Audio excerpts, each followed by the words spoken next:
Setiap tahunnya di tanggal 2 April diperingati sebagai Hari Peduli Autisme Sedunia.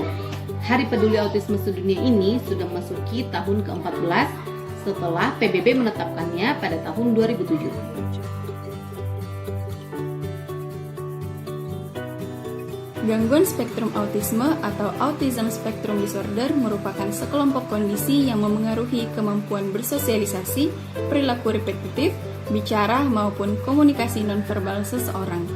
Penyebab pasti dari autisme belum diketahui, namun ada beberapa faktor yang diduga dapat memicu, diantaranya faktor genetik dan lingkungan. Saat ini diperkirakan bahwa 1 dari 59 anak di dunia mengalami autisme, dan di banyak negara sumber daya yang ada untuk mereka masih sangat terbatas. Efeknya, seringkali anak dengan autisme mengalami marginalisasi sosial dan kultural yang berlangsung sepanjang hidupnya.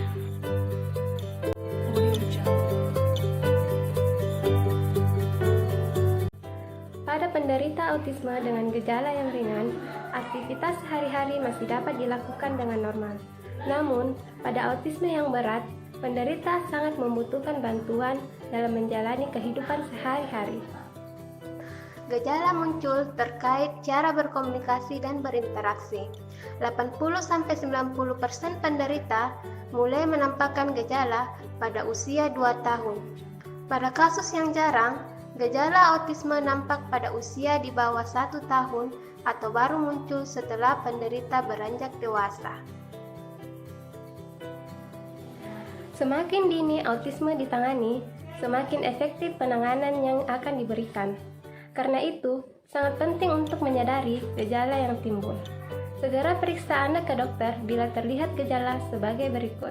Gejala yang dapat terlihat pada gejala autisme yang pertama, kehilangan kemampuan berbicara dan berinteraksi. Yang kedua, tidak memberikan respon bahagia atau senyum hingga usia 6 bulan.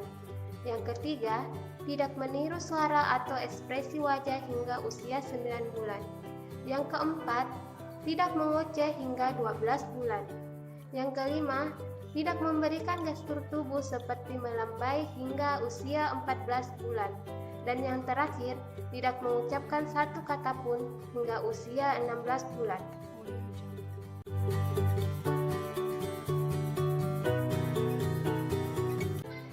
Autisme merupakan kelainan yang tidak bisa disembuhkan, namun terdapat berbagai pilihan terapi yang dapat dilakukan untuk meningkatkan kemampuan penderita. Melalui terapi, diharapkan penderita bisa mandiri dalam menjalani aktivitas sehari-hari. Nah, beberapa metode terapi yang dapat dilakukan pada penderita autis adalah terapi perilaku dan komunikasi, terapi keluarga, dan obat-obatan tertentu. Meski penyebab autisme belum diketahui, dokter akan memberikan beberapa saran untuk dapat mencegah autisme, seperti berikut ini. Jalani pola hidup sehat, misalnya dengan menjalani pemeriksaan kesehatan secara berkala, konsumsi makanan dengan nutrisi seimbang, dan rutin berolahraga. Hindari konsumsi minuman beralkohol dan hindari konsumsi obat selama masa kehamilan. Bila tidak terhindarkan, konsultasikan terlebih dahulu kepada dokter. Pastikan Anda sudah mendapatkan vaksin sebelum hamil, terutama vaksin rubella. Segera berobat dan ikuti saran dokter bila sakit.